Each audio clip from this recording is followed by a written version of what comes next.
Take it easy and solve the school lunch problem with SPAM. S-P-A-M. こんにちは、タイガークローラジオ。You are listening now. Back J. You are listening to Tiger Claw Radio.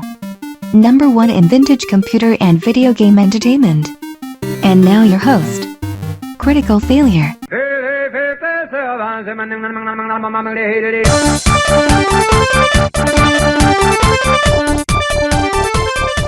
Welcome everyone to Tiger Claw Radio. My goodness, we've got a good show for you today. We've got trailers for all sorts of Blizzard stuff. They got a trailer for Overwatch 2. They got a trailer for Diablo 4. Pulling out all the stops to try and come out of this whole Hong Kong business intact. We've also got the Steam Halloween sales, which were huge to talk about. Got some awesome van casting. There was another release from Battle of the Bits, the Very Rare Formats compilation. We're going to hear some tracks off of that. Full show this week. So let's start with this Battle of the Bits thing. They did the Very Rare Formats competition, and I saw this one going on, but to be honest, at the time, I didn't know how to do any of the formats that they were accepting from. Except now, maybe VCV Rack, I think was one of them. I know how to do VCV Rack.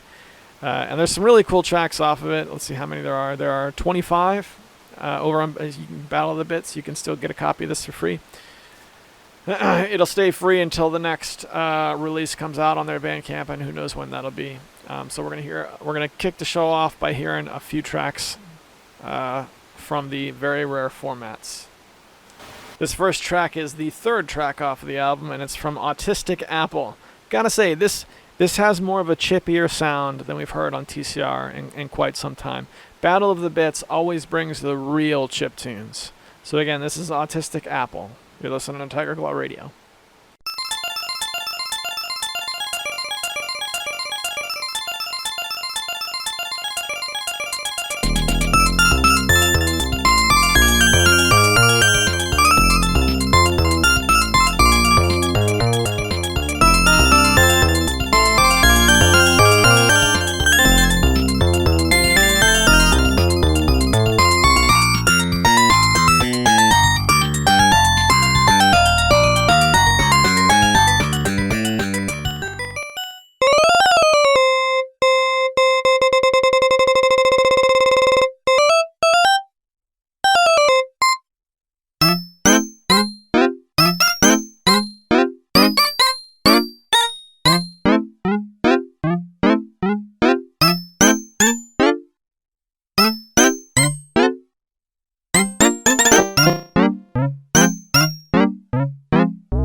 I stand corrected. I thought that was the third track. It is actually the 24th track.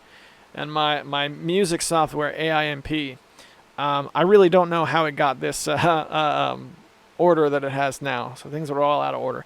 Apologize for that. All right, let's talk about this Blizzard stuff that's going on. Now, I read most of this just before I went on the air, so you got to bear with me. Two major trailers that have come out. Diablo 4, the trailer has just leaked. Now, at this point, I've only seen the thumbnail. The trailer runs about 9.5 minutes, so I haven't watched it yet. I'm going to pause right now and watch the Diablo 4 trailer. All right, back again. That's my Luke Moore. All right, back again here. Okay, so let's talk about the trailer. 9 minutes long. Let me just say, as angry as I am at Blizzard right now, and as much bad press as Blizzard's getting, it's a really cool trailer. Now, it does kind of raise the red flag, what I call the Dead Island effect, where you see an entirely pre-rendered trailer, and it's nearly 10 minutes long, 9.5 minutes. And man, it looks great. But not a second of gameplay footage in the entire trailer, which is usually a red flag. Great short film. It really is a good short film. They did an excellent job on Lilith as the Diablo monster. And it's something to see for sure. Now, one thing I will say that sets this apart from Dead Island is that there is also a gameplay reveal trailer from BlizzCon that was uploaded to YouTube today. And I'm looking at that now, and it looks, it looks cool. It looks cool. Same old Diablo style gameplay. Modernized graphics. If you like Diablo, then by all means, get down. I gotta say though, I want Torchlight 3. That's the game I want. Give me Torchlight 3 over whatever Blizzard is making any day of the week. But it is nice to see mainstay Diablo series come back to life. Personally, I'm not interested at the moment. And this is completely setting aside the whole Hong Kong politics, protests and issues and stuff like that. Strictly talking about games, okay? Nothing outside of video games. Strictly talking about games. With these big-time AAA releases, wait for them to come out, let them be out for a little while, and then make your purchase decision based on how the launch went, especially with Diablo. Diablo 3, if you remember, whatever you think of that game, when it came out, it had a disastrous launch. People could not play the game because the servers were jam-packed, right? And it just playing the game wasn't an option because they couldn't support all the players. So let's let the game come out. We'll see how it goes. What else we have? They also have a trailer for Overwatch 2.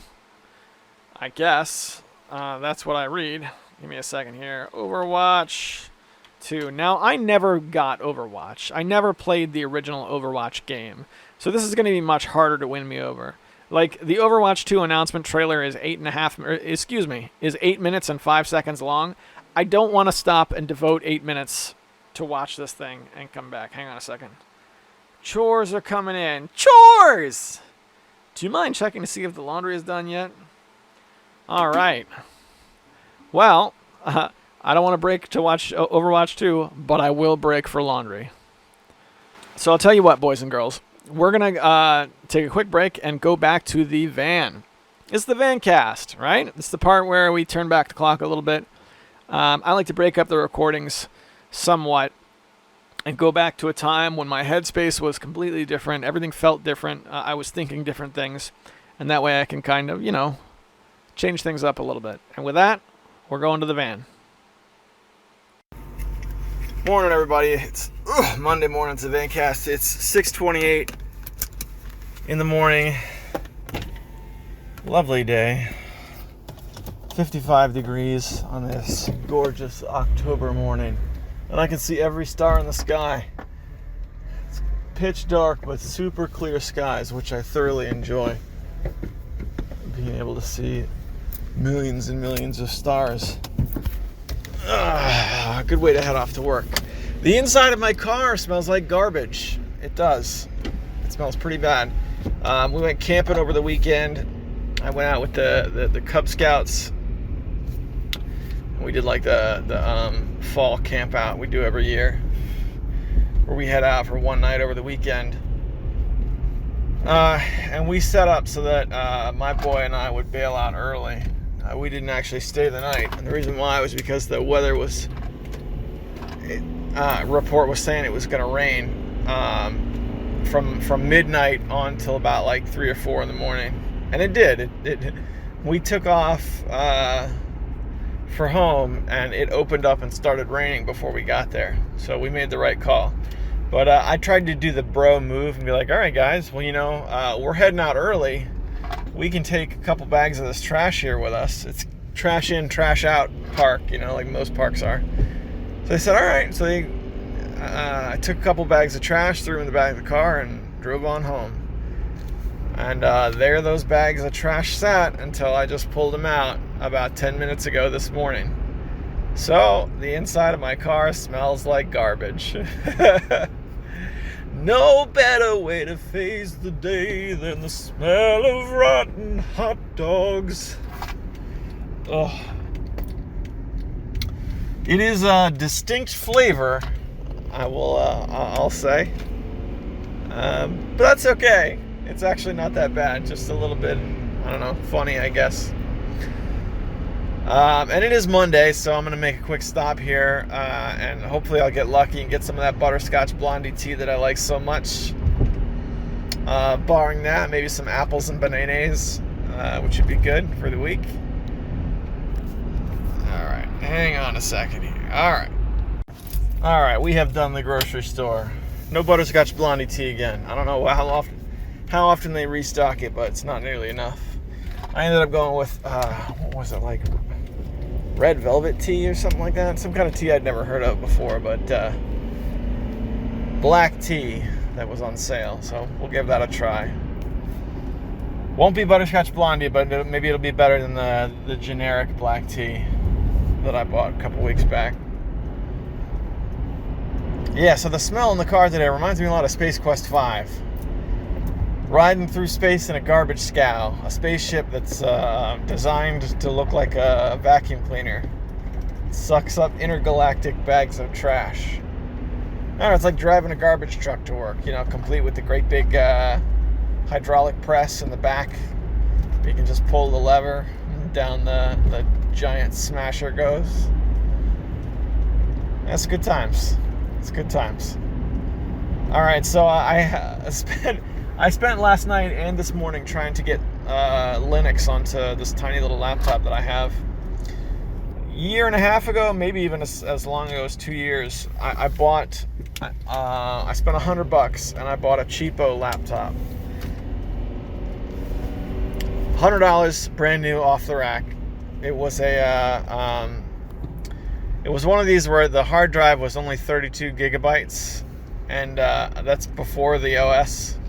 I think the idea in concept was that you would save all your documents in the cloud, and then it had 32 gigs to dedicate to Windows or whatever.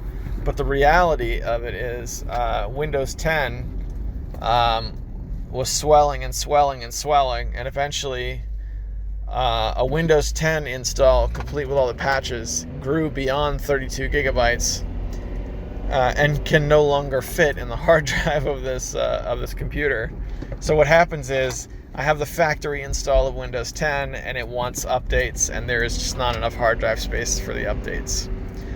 All right, so this became a problem. So I put a little SD card in the slot to expand the space, so at least I could save like a few things. It could save. I had FamiTracker up and running, and I was able to install. Thankfully, I was able to get Steam on it, so some of the Steam games would fit on this SD card. GOG was a problem, though. For some reason, GOG would not allow me to install games directly to the SD card. Like, it wanted to save them on the hard drive and then move them from the hard drive over to the SD card after the fact, and the hard drive couldn't handle that. So, all right. Needless to say, without getting too much further into the nitty-gritty, this computer had problems that severely limited its use. All I ever wanted to do with it really was just run FamiTracker and maybe play one or two of these ancient games that's on Steam. I don't know, Doom, for instance. Something that literally runs on everything. Chips Challenge 1 and 2. These games that you don't need a gaming machine to play. All right, Skyrim ain't happening. That's the deal.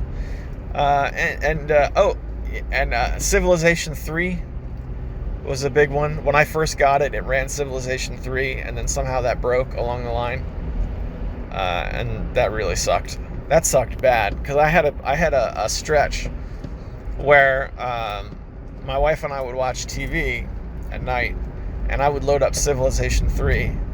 And while the show was going, I would slowly inch through a Civ 3 game.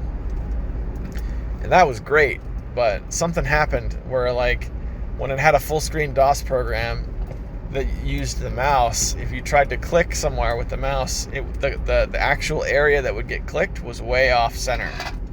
It was very bizarre. And it made Civ 3 unusable. So, time for Windows to go. Time to get Windows off there, replace it with Linux Mint. Some sort of super light version of Linux that wouldn't take up a lot of space, that would leave some of that 32 gig available for me to, do a couple of basic functions with. Not much, but... So the computer has a secure BIOS by default. So it's not like you can just fire it up and mash that F2 button and get into the BIOS and then switch the boot sequence over to, a live boot, which is what you would typically do. So it took me a while to figure out how to get into the BIOS. You gotta launch into Windows, and then from Windows go into the settings, and then from the settings there's a command to launch into the BIOS. Very strange. Never seen anything like it before. But I did get in, and I managed to live boot into Linux. And there were some problems with it. Like initially it would load up Linux Mint, and then it would go to the desktop and everything would appear fine. But I couldn't click on anything, and none of the keys on the keyboard would respond. It's a very Linux type problem. It's like certain basic functions don't work. So that took a couple of boots to figure out, and everything was all set. I got the hard drive reflashed with Linux Mint, or so I thought, and now it is failing to boot. So I just ran out of time. I mean, I'll get it figured out eventually. Part of me thinks I should just throw the thing in the garbage and just get a new laptop, but I'm not ready to give up on it yet. If I could get it running Mint, and then in Mint I could run DOSBox or something like that. DOSBox, make a little music with Famitracker, and then Audacity. Those are really the only three programs I wanted to run. So that's another thing I would do with it. It was really tiny, so when I would play with my synthesizers, I would plug them into it to record. So even a little tiny laptop that didn't have much power, there was plenty of things it could do. Lower processing type applications that I could use it for, which were great. It was really great. So, not quite ready to give up on it yet. But that was my morning. And so no Linux experience would be complete without a frustrating bout with your distribution. Trying to get the kernel set up and all that stuff. So, that was it. Not very video gamey, unfortunately. But if it works, even with the limited gaming capabilities that Linux has, it would open up some new previously locked game time, which would be pretty awesome. That about does it for me for this morning. Not a whole lot of gaming stuff to go over. This past weekend was super busy with my family. I took my son camping on Saturday night, and then Sunday was his birthday. So I did a lot of family activities, and even this morning when I usually have my hour of game time, half of that was spent caring for the little one. So so that's all the gaming stuff I have to go over. I'm going to send you guys back to the studio, and I'm going to go do my Monday at work and roll the windows down and try and get the garbage smell out. I'll see you guys there. Welcome back, everybody. We're going to play another track from the very rare formats. Coming up, we got a track from KGB525. This is one of the names I look for whenever one of these comes out. He's on every single one without fail, and his tracks are always awesome. This one we're getting ready to hear is no exception. But before we do that, ladies and gentlemen, I just want to take a minute to thank the sponsors. This is a Patreon-sponsored program. These guys deserve much more than they actually get. I give them early access to the show. As soon as it gets done, it goes up. Typically, I record on a Friday night when I can, and they get it Friday or Saturday, and then on Monday it goes up for everybody else. I also read their names off and Hall of Distinguished Gentlemen. They are Hemrock, James, Sendu, Tecmo Balls, Dorobka, and Konstantin Kelman. Thank you guys so much. I hope you guys are enjoying the party. I'm having a good time, especially this week. And with that, let's get back to the very rare formats compilation from Battle of the Bits.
Back again.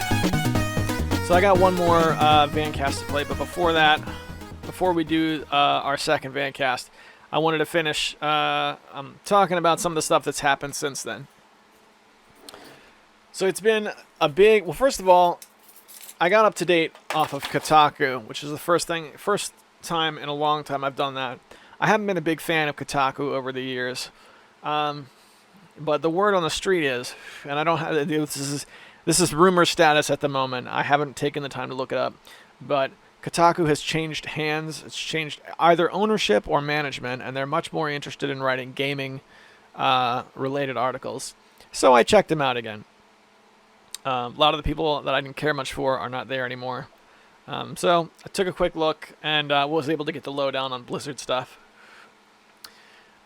Blizzard, with Overwatch 2 and with Diablo 4, hoping that everyone forgets about all that nasty Hong Kong business. And let me tell you, they have not. Protesters are lined up. They're alive and well outside of BlizzCon. I think there's, 30 of them? Now, look, come on. We're going to need more than 30 if you want to make it, if you really want to make them suffer. But don't worry, they haven't gone unnoticed. They have not yet gone unnoticed. The president, what's this guy's name? J. Allen Brack, has apologized for the Hong Kong protester-related incident. He said, "We moved too quickly in our decision-making, and then, to make matters worse, we are too slow to talk with all of you," said Brack. The guy's name is Brack, like the Cartoon Planet guy, like from Space Ghost Coast to Coast. But be that as it may, let's get back to what he says. "We didn't live up to the high standards we really set for ourselves. I'm sorry, and I accept accountability," he said. "We'll do better going forward, but our actions are going to matter more than any of these words." All right, number one comment that caught my eye was from a user by the name of Sarusa, and Sarusa comments, "He did actually say I'm sorry," which makes it more of an apology than most, but you can accept accountability all you want. We'll see other C-level execs say those empty words too. What exactly are you going to do? Activision Blizz is not doesn't really have the sort of record where you can go, just trust us. And I completely agree. They had this guy get up and say some words, and it doesn't matter. Do something. That's really what this boils down to, is do something. Do something apart from release trailers for games that I'm only have a passing interest in. It's funny because Diablo 2, or the original Diablo, was such a huge game for me. It was one of those turning point games where love it or hate it, everything kind of was different after that. Diablo 2, everybody at school had played Diablo 2, right? I remember I left home at 17 years old, and at the time, Diablo 2 was the game that people were talking to me about, and it was like one of the last games I really played before I left home and didn't really have access to computer games for many years, was Diablo 2. And it was like a huge deal when that came out. So, this is a series that is like one of the biggest, most anticipated series, and just based on the company's actions and all the stuff that actions that they've done that I haven't really been interested in. Never mind their political nonsense. The games, the products that they have released, have not been enough to keep me as a customer. So Diablo 4 better come out and people better love it, and then maybe I'll get it. We'll see. But those are my thoughts. I think I've talked about Blizzard more in this episode than I have in a lot of the past episodes combined.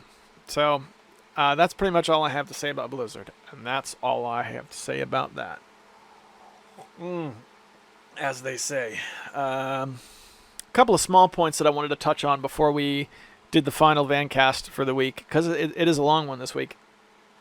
I missed the Halloween sale altogether, which is crazy. The Steam Halloween sale came out, and there were some really cool games. I talked about this a little bit because it was going on when I did the last Vancast, so I won't talk about it too much. But it is now, this portion is being recorded on November 1st, and it's just about 8 o'clock at night. The sale's over. I missed it. This is the first major sale in many years that I didn't get anything from. Every time a sale happens, I create a new category in Steam, and I mark all the games I buy in it, so I can look back at the previous major sales, and I can see, what I got. I've done that all the way since 2014, so the last 5 years I have well documented what I got in each sale, and never have I actually missed one entirely. I have a couple that are just like 2 games, I've got a couple of dollar games, and that's about it. But this one, like I wanted to buy stuff, and I just never made it happen. And there you go, I missed it. So I will be anxiously awaiting the Thanksgiving sale. And that's all I have to say about that. If you guys get anything at the Halloween sales, more than interested to hear what you got. Now, finally, Steam has rolled out a new update to the library system. Now, this was something that I saw in beta a couple of months back. They changed the way the library looks entirely. They have these different sized icons. They have an entirely different system for going through your games. I used it for a while in the beta, and I didn't like it. I actually reverted out of the beta program just to get away from it. And now they've rolled it out for the mainstay users. So it's there for everyone. And the old Steam banners that I've had since 2010 are apparently gone forever, because I'm still learning how this new library system works, but as far as I know, there's no way to bring back that banner size. So yeah. So here we go. We're in this new bizarro Steam era, I guess. I'm sure I'll get used to it.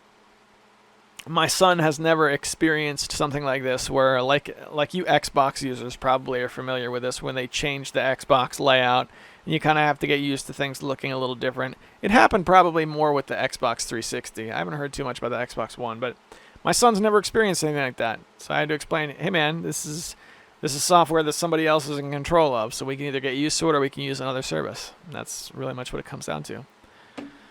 And with that, boys and girls, wow, we're half an hour in. We're going to do the last Vancast, and then when we get back, it's going to be the fail bag. Stick with us. You're listening to Tiger Claw Radio. Good morning, everybody. It's Thursday. It's 6:19 in the morning. Time for the Vancast. What do we got? It's 65 degrees outside. Oh, man. It's nice. It's a nice morning. It's wet outside. It rained yesterday, but not raining now. So we're pulling out. Give me a second here. And off to work we go on this beautiful fall morning. Leaves are coming down. We had about a week of the traditional leaves changing color. We had a big rain last night, and it looks like they won't be up for much longer. Very nice out right now. It's my favorite time of year. It really has always been.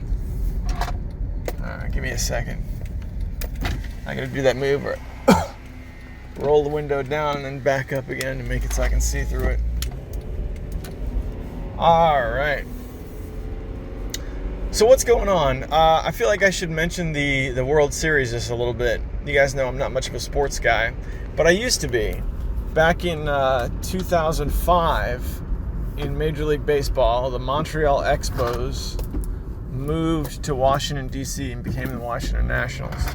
That year was a big year for me because when I was a little kid, I was a big Orioles fan. This is from 1989 to 1992. 1993 and on we kind of got tired of it, and then in 95 there was a big player strike over money, and they didn't have a World Series that year. It was the first time in almost 100 years there was no World Series. And from then on in life, I got turned off to baseball altogether. I was like, you guys got to be kidding me. I can't think of anything else I'd be more disinterested in than baseball. Until the Nats came to town. And when the Nats came to town, it all came back all at once, and I became a huge baseball fan. I didn't have much money at the time. I didn't have any internet. So I would get the morning paper and I would read the box scores.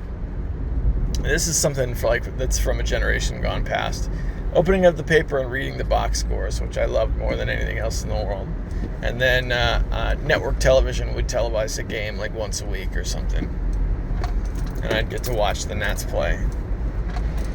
Made it out to the stadium that year. That was when the Nats were playing at RFK. They hadn't moved into the National Stadium they're in now. RFK, if you're not from the DC area, is like it's a stadium that they use for a few different sports. They used to play. The Redskins used to play there decades ago, and the Senators used to play there in the 1960s. That was the last time we had a baseball team in Washington, D.C. It was the Washington Senators. They played from 1960 to 1969. It was like all through the 60s. And then in the 70s, then they split. And the legend has it, I'm told from older Washingtonians, that on the very last day of the very last game, there was a riot in the stadium and everyone rushed the field. And anything that wasn't tied down, they stole.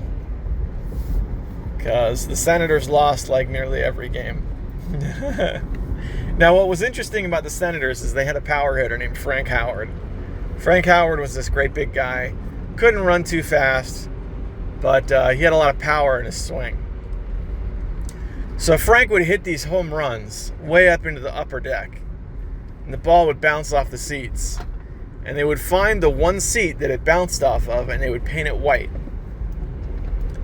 So up until when the Nats came to town in 2005, they played at RFK to begin with. So you could still see those white seats from Frank Howard's home runs in the 1960s in the upper deck. If you knew what you were looking for, they were there. I bet they're still there now. I don't know what they do at RFK these days. I think they play soccer there. But that first year was really awesome. So now the Nats came up on top over the Houston Astros in a 7-game World Series. Very close. And I'm trying to feel some kind of excitement. But I don't know. I think I needed this to happen like 10 years ago if I was going to get excited over it. It's also kind of weird to think that the Nationals have been in Washington, D.C. For as long as they have. Let's see, 2005, 14 years? Wow. Where did the last 14 years go, right? But that's baseball, and it's done for another year. So, congrats to the Nationals. Congrats to Washington, D.C. sports fans for picking up a World Series. This is the World Series win coming in, right on the heels of the Washington Capitals picking up the Stanley Cup win. So it's been a good couple of years for sports in the Washington D.C. area. But now that that's done and over with, let's go back to video games. So there's something I used to do in football when it came to the Super Bowl. I used to do something called the Tiger Bowl. I never released any media about it. I never made a YouTube video or anything. It's just like a personal little habit I would do called the Tiger Bowl. And I bet a lot of you guys out there, if any of you sports guys, probably do something similar, where it's like the Super Bowl would come and go, and then as soon as it was over, I would replay the Super Bowl in a grudge match in like a really old sports game. Right? So, Patriots 49ers. Patriots came out on top.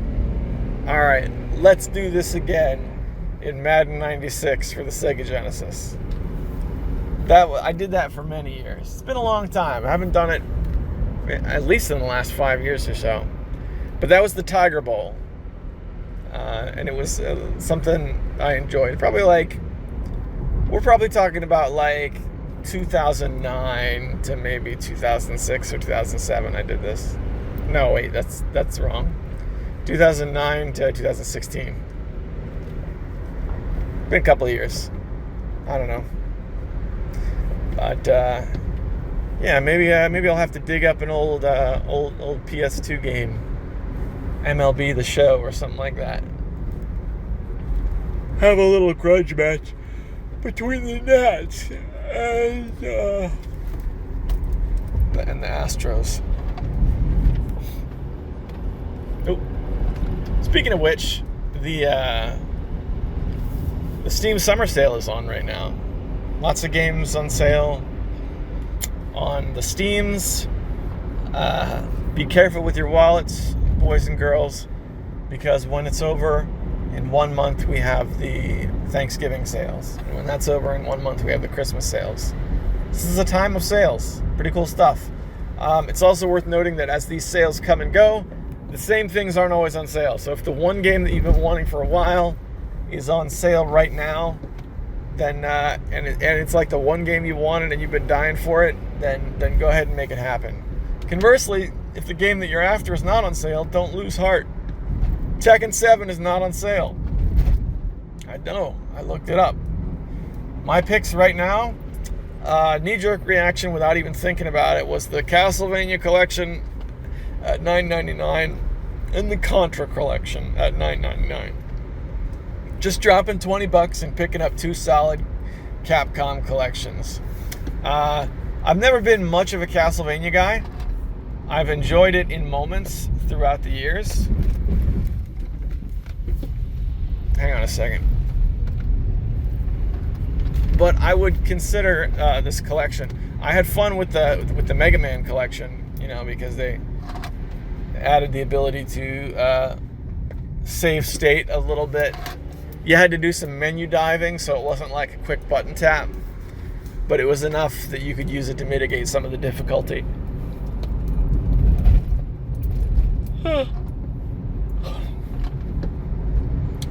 There's no Rondo of Blood, though, in the Castlevania collection, which I don't get. Rondo of Blood's like, whenever Castlevania comes up, Rondo comes up at least once. And I remember when they released it for the Wii Virtual Console, it was one of the few games that, like, just the fact that it came out in the Virtual Console was a big deal and people were talking about it. Hey man, you can get Rondo of Blood on the Virtual Console now. Wowie zowie. Woo woo woo. Beep bop balooba. Let's make it happen. I'm gonna go get my Wii card from the grocery store. People were digging it, man, and so here comes the collection, and that game is curiously absent. I do like it that they added the Castlevania Adventure from Game Boy, complete with the black and white screen in the like 1:1 aspect ratio that the Game Boy had. That's pretty cool. Oh my goodness. Those are just some first thoughts, though. I'm not necessarily saying those are what I'm going to go with through the sale. SNK has a similar collection, the early SNK games, that I think is a little bit more expensive. On sale, it's $15. But I've got a lot of smaller games, I think, in my Steam wish list that I wouldn't mind picking up. Just little, $1.50 experiences.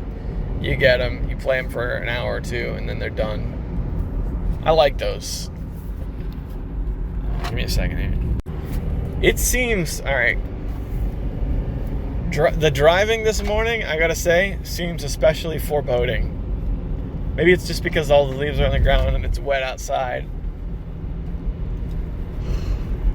And pitch dark.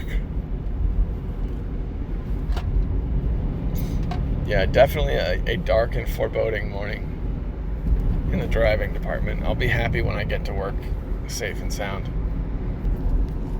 So what about you guys out there? Now, I know not everybody who listens is a Steam user. Swingle and I were talking last night. We had been discussing playing the zombie... what is it called? The zombie game that was made from the Sniper Elite engine. I think it was called a Nazi Zombie Army or something like that. Basically just Sniper Elite engine being used to shoot off waves of approaching zombies. Has a bit more of a tower defense feel to it. I thought it was really cool. I thought it was a neat game. I didn't play it a ton, but I was looking forward to the prospect of playing it multiplayer. This is an expensive game. It's like $55 on the regular, but then it goes down whenever there's a major sale like this. It goes down quite a bit. So now it's like $9.50. And I was talking to Swingle about it last night, and he decided to pass on it, which was a huge bummer for me. Huge bummer. Because I was looking forward to playing this game, man. This is a game with real tension. Okay? You're looking down the scope of the rifle, you're picking them off, and you know that every one that you can't hit, every head that escapes your crosshairs is coming up the steps of that tower, and you're going to have to turn and gun them down at some point in close range. Oh yeah, man.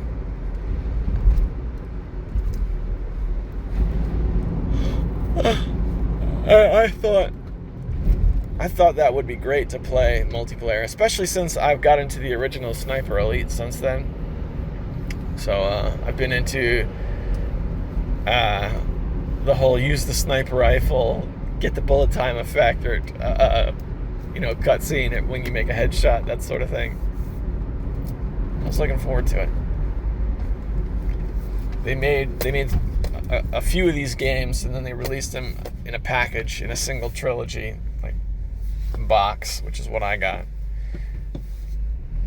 You can also get, if you just want to sample it, I think right now, if you just get the first one, it's $3.75. I can personally vouch for the worth of $3.75. At least in the first game. And to be honest, I didn't stick it out long enough to finish 3 campaigns. So I probably could have bought that first game and been okay.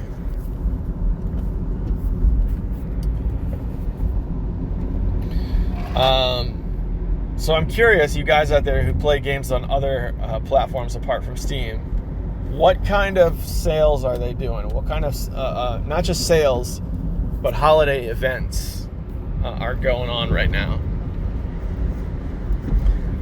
I know Dead by Daylight's got a big Halloween event going on. They've got like a special network of missions you can do through Halloween. Well, what did it say? 69 days remaining through the holiday season. Actually, excuse me. So you can do these missions where it's like, all right, unhook 2 people in a single match, which I did. Then I got a big bonus of blood points. All right, unhook 5 people in the spread across any number of matches. And that's what I'm working on now. I did another one that was like repair 2 generators. It's a source of additional blood points, which is cool. So something I think Dead by Daylight needs. It's one of the things that keeps me coming back to the game, is when they do these seasonal events like this. The last one I really had fun with was like the lunar event, where they had paper lanterns hung all over the course. And if you picked up a paper lantern, then it made your character glow a little bit, and it made you easier to spot. But if you actually escaped holding one of these things, then you got like some sort of bonus, which ultimately led to like extra outfit items. That was a good time. That was an event that got me playing the game. It's something that so few games seem to do right these days. Dead by Daylight still does it right. I had a hard time playing it last night, though. Had a little time to play last night. Played some Dead by Daylight, and not only did I take a bunch of losses in a row, but it was especially difficult because I got on Discord and I queued up for Survive with Friends on Discord. And it took a long time to get into a match. It took like a half an hour to get the game going. It was a busy night for the Dead by Daylight Discord. Finally got into the game, and I, not having played in a while, was a very low rank player, rank 19, which is, if you don't play Dead by Daylight, the player ranking system is 1 to 20, with 1 being the highest, most skilled player, and 20 being a brand new fresh cut. And they work it in seasons. The season will last like a couple months, and at the end of the season you get reset back a few levels. So for example, when I was playing all the time, I was like ranked 10, and then at the end of the season it ranked me back from 10 to like 15. Well, I went a long time without playing, so it ranked me back a couple of seasons, and then I ended up having to start again from scratch. So I got on last night, and I was with these like rank 4, rank 3 guys. And yeah, it showed, because I definitely waited a half an hour to get into a match, got into the match, and then got on the hook like almost right away. I was out of there pretty quick.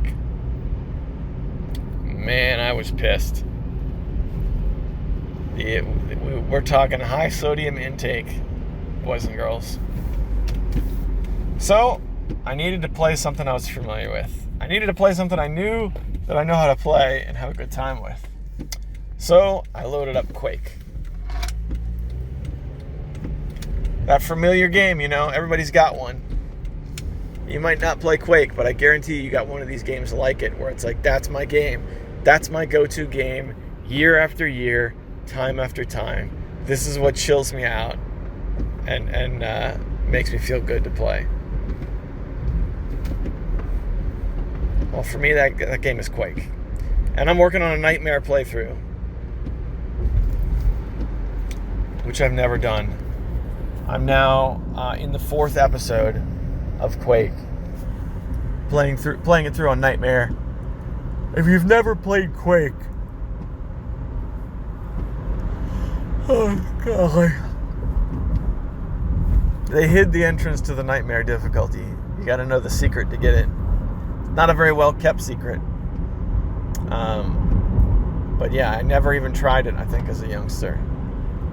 And then when I got a little older, couldn't get anywhere, and now I'm almost all the way through.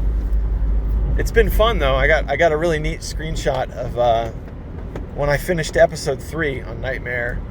I had 1 health left, 1. And I took a screenshot just before I entered the slip gate to end the episode. Finishing episode 3 with 1 health point remaining.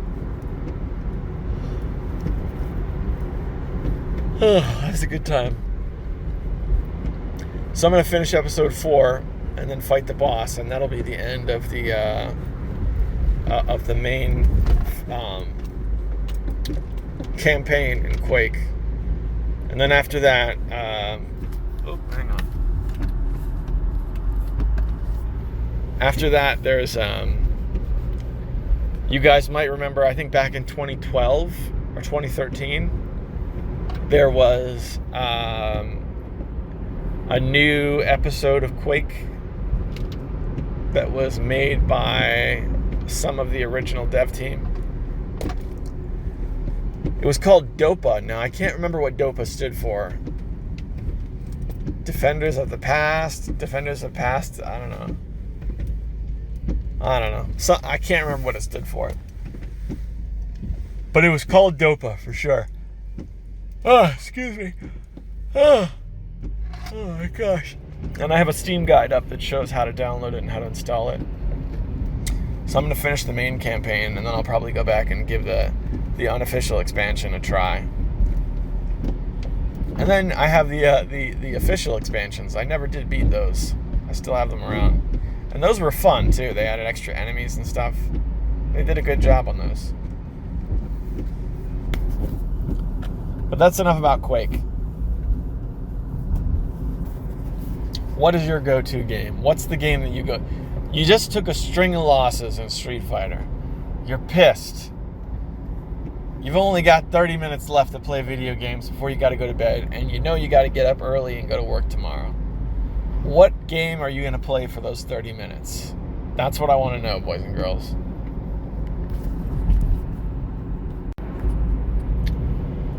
"22 minutes in. This has been a long fan cast.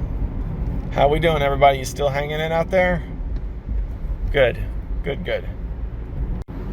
Well, it is Thursday morning. Oh, gosh. And the weekend's not far away. So what, I usually like to talk about what I'd be looking forward to playing over the weekend. And to be honest, I can't even really think of anything right now. Because the weekends are so busy for me, I would say I have more time to play video games in the middle of the week than I do in the weekend. At least in the middle of the week, I have my hour in the morning and sometimes an hour at night. Don't have that on the weekend.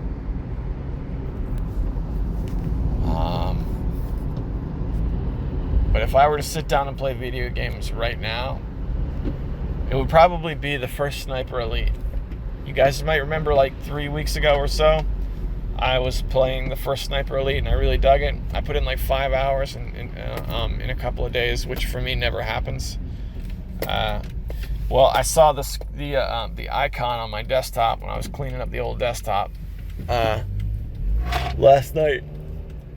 At that point, there wasn't any time left to play. Oh, God.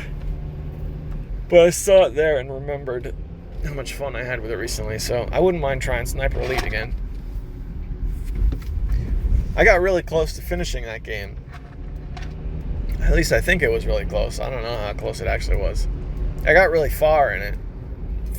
And I don't often actually play games to the finish, so it would be nice to beat another game, add it to the list of completed games. But yeah, that's been really fun. Oh, the rain's picking up. You hear that? Just got really rainy. So we'll see. When the weekend gets here, we'll see what I actually have time for. Maybe not. I've also had this interest in revisiting my Game Boy box I remember talking about this on the air, but it's been a while now. I've got an old shoebox, like the kind, the big kind that you would get like at Kmart with a pair of steel-toed boots. Big shoebox, and it's all filled with Game Boy games. A couple of Game Boys, my DS Fat, GBAs, a lot of gray Game Boy carts, all that stuff, and my Wonder Swans, all in one box. And I've had this gnawing, reoccurring thought. To pop that box open and revisit it. Last time I did that was when I was into buying imports, and I bought a bunch of pachinko games. When I found out you could order a Japanese pachinko game for the original Game Boy for like $3, and there was no region locking mechanism whatsoever. You could just put in a Japanese game and rock and roll, you're off to the races. So I bought a bunch of the pachinko games. I played them till I got tired of them. Then I closed up the box and put it up on the shelf. I wouldn't mind popping that box open. Probably wouldn't be pachinko. I don't know what I'd play. Maybe it's time to play through Zelda Link's Awakening. Also known as my favorite Zelda, the best Zelda. You talk about heartwarming video game memories from a past time. Zelda Link's Awakening is it for me, man. That is it for me. Being, how old was I?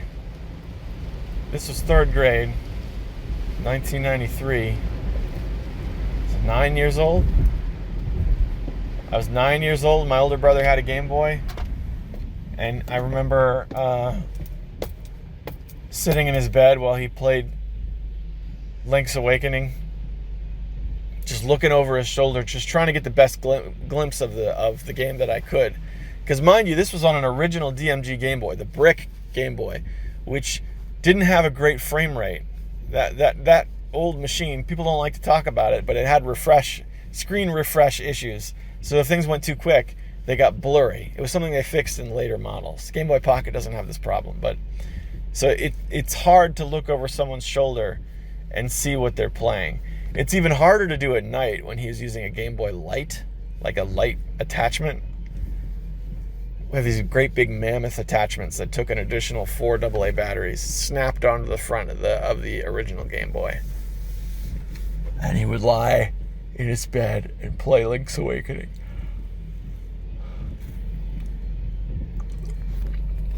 Now I remember he had a fanny pack of Game Boy games.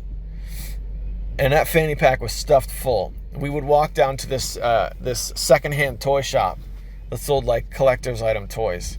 And they also sold some used video games. This is used video games on sale before eBay. Before Amazon, before buying things off the internet was really an option. We would go there, and it was like $5, and you could get a Nintendo game or a Game Boy game. And he built up a big collection of Game Boy games. But I can only remember a couple. I remember very clearly Link's Awakening and Super Mario World 2, 6 golden coins. Those were the big games. And amongst the used ones that he bought, I remember Bill and Ted's Excellent Adventure for the Game Boy. And I remember Elevator Action also. And that's really it. I know he had other games, but those are the ones I remember the most. Like he had oh no, I just dropped my parking pass. Oh gosh. He had F1, what's it? The one that came with the 4-player adapter, I think was F1 Race. And I remember that. I remember seeing the 4-player adapter around, but I don't really remember what the game was. Like I know it's a chase cam racing game, kind of like Rad Racer, but you're driving, a formula car. But nah, that wasn't the game, man. We didn't fire up the Game Boy to play F1. We fired it up to play Legend of Zelda Link's Awakening. That was the hot game.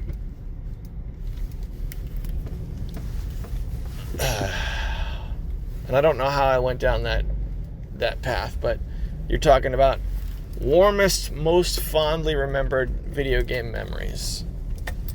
That would be it. And with that, boys and girls, I'm going to keep that memory tight and go do my Thursday at the office. I'll see you guys back in the studio. We're back, baby. Tiger Claw Radio, boys and girls.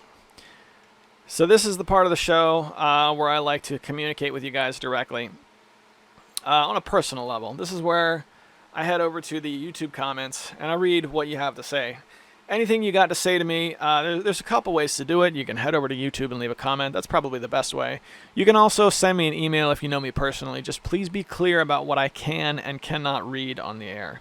I need to know if there's something you don't want me to read on the air, you got to let me know. With that, let's see our comments. Comments! I'm so excited. Desm101.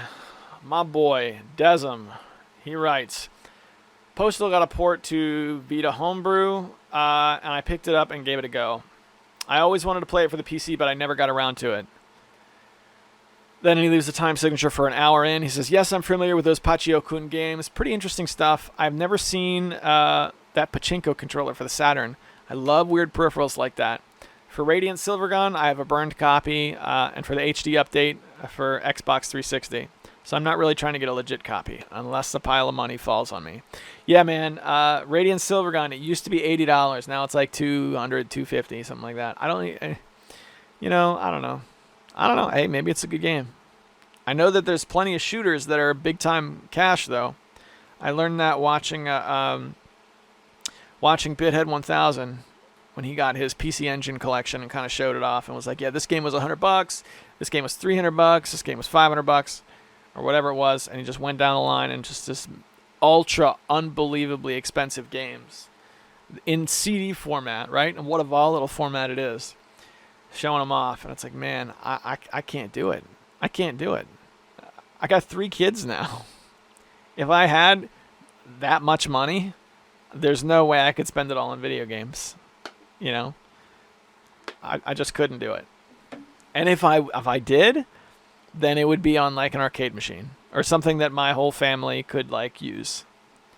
But I couldn't buy like a Grail type game and be like, this game's only for me.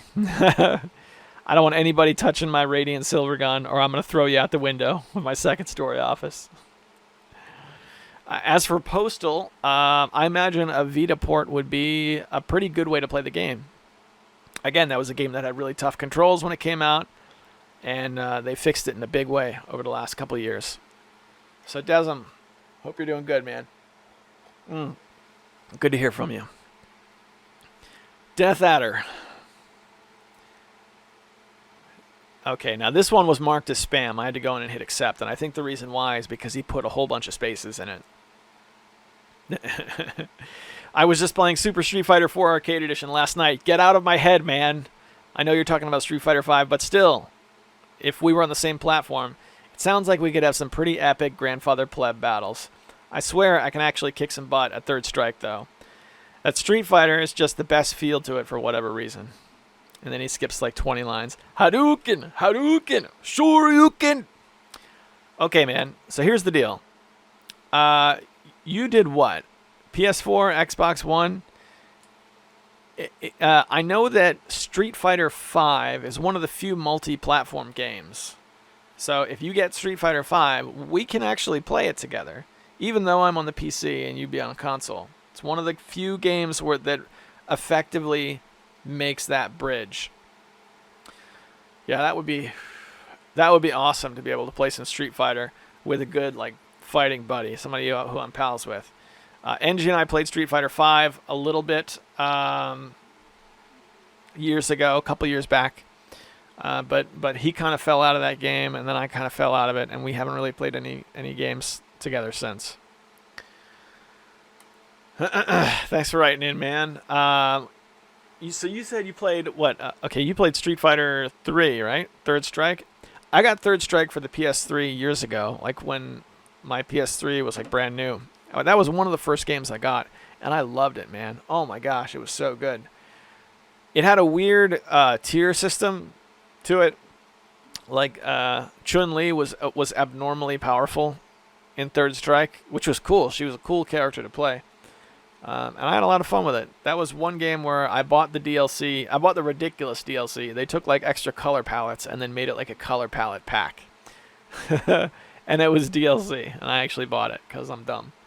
But yeah, I had a lot of fun with it, man. A lot of fun with it.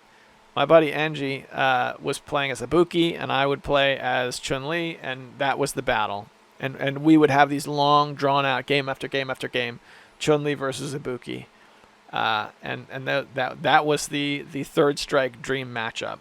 It was Rainbow Mika versus Karin in Street Fighter V, and I don't think we ever settled into a real head-to-head match in Street Fighter 4. I can't really remember. So who do you main when you play 4? I never settled into a main for that game.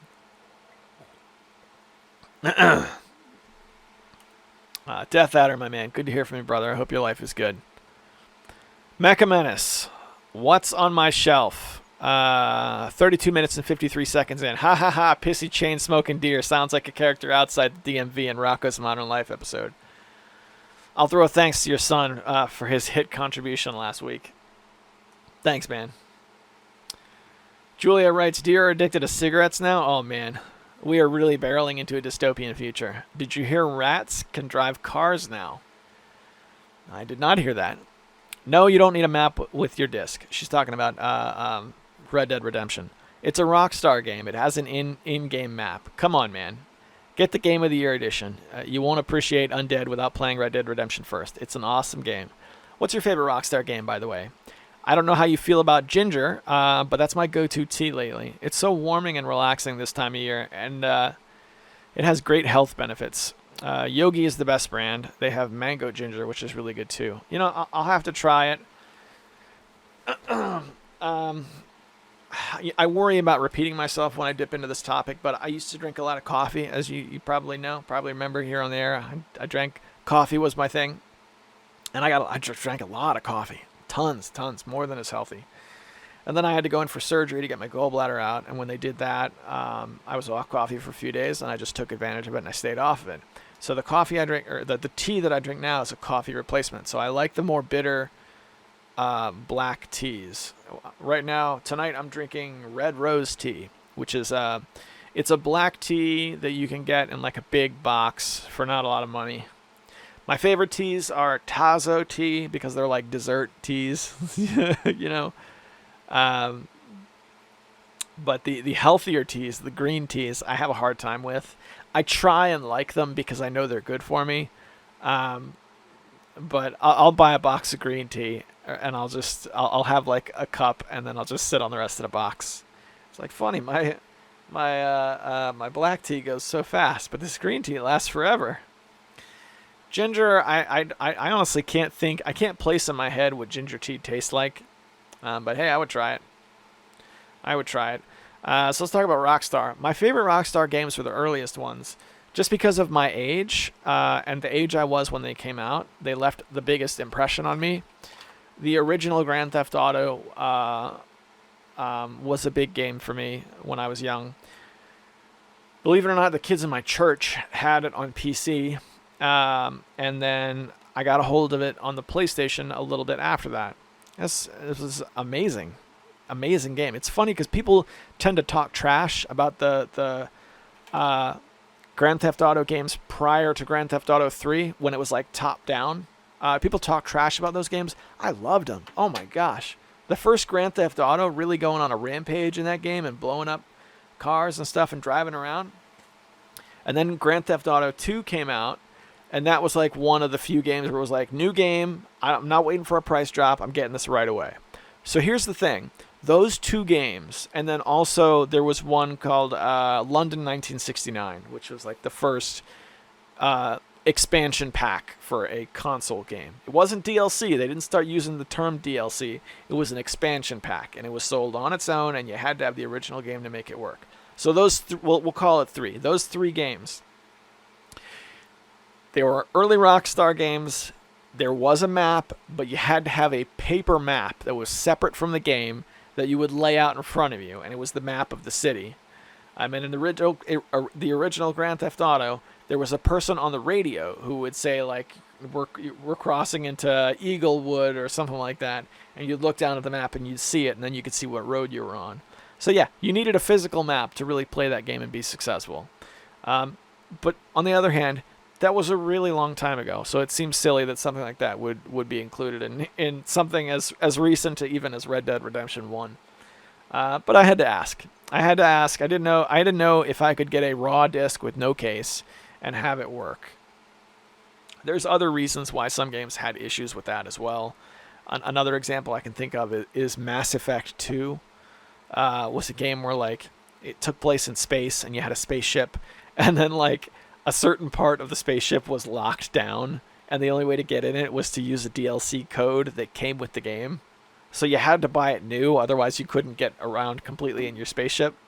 So you could get on eBay right now and get yourself a copy of Mass Effect 2, disc only, but you're only getting in half of that spaceship. Matter of fact, let's take a look at what that game goes for right now.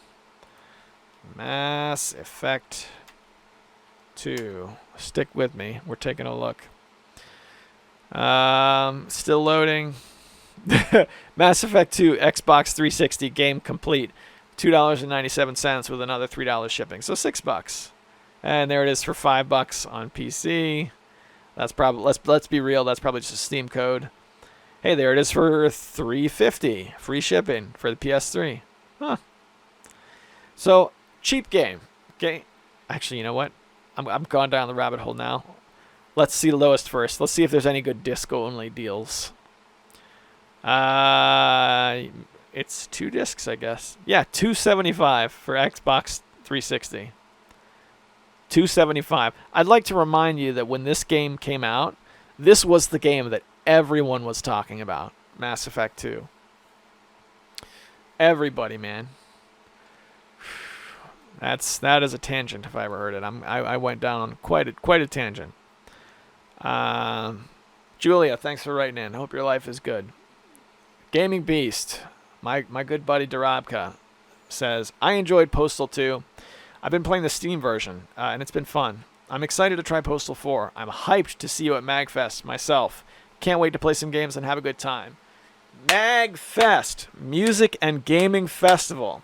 The only con that really gets me excited right now. They've got the chiptunes, the live music. They've got concerts. They've got the arcade. They've got some vendor stuff, which used to get me really excited, and it's getting me a little less excited every year. But then once I get there, there's usually cool stuff. The last year, I got a couple of really good vinyl records. I got the Slime Girls Vacation, Endless Vacation. What is it called? It was their first real big album. I got that on vinyl, and I'm glad I did, because you can no longer get that free. Pterodactyl Squad, the record label, used to offer all of their albums for free.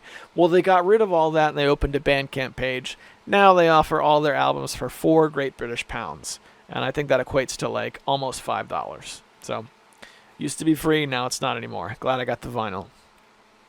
Looking forward to seeing you at MagFest, man.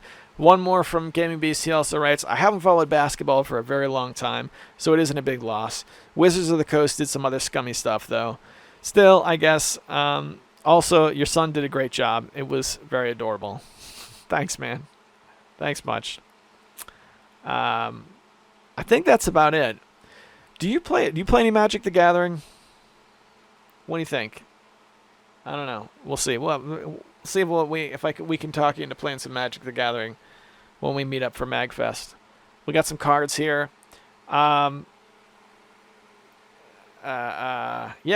Yeah, we'll see. I don't want to say too much more about that, but yeah, I'm looking forward to doing the whole MagFest thing. It's going to be unbelievable, absolutely unbelievable. Hemrock, the Gaming Beast, and CF all together live in person. You know, I've got together with Hemrock twice now, and we haven't recorded anything for TCR while we were in person. Last time he was up here, we recorded some stuff for the Ouya. We loaded up the Ouya and we played it a little bit, and I did some like cheap camera on TV footage, and I never ended up using it, but it was like 2 or 3 months before the Ouya services went down forever. So it's important footage, at least in my opinion. But again, I never actually made a video out of it. So maybe when we all get together, we'll have to do like just a quick 5-minute, hey, what's going on? What are you doing? How do you like the Washington, D.C. area? Which is where we'll be staying, right? The con is in National Harbor, Maryland. But I think, if I remember right, we're going to be staying in the D.C. area. We'll see. Let's let the con come and go, and then we'll talk about those kinds of specifics on the air once it's already happened. And with that, boys and girls, you know what time it is. I gotta say, I felt really good recording that one. I can't always tell when it's been a good episode or not. Sometimes people tell me, I'll think they'll be good, and people, I don't know, man. And then the reverse is true as well. But this one felt really good. So I hope you guys had a good time. And whatever it is you guys got to do this week, just hang on. Just keep hanging on, even if it ain't great. Because one thing we all know for sure is that it's not going to go as planned. It never does, whatever it is. But it can still be good. Whatever it is, and you can make the best of it. I'm rooting for you. I really am. Keep going and don't give up. I'll see you next Monday. Thanks for listening.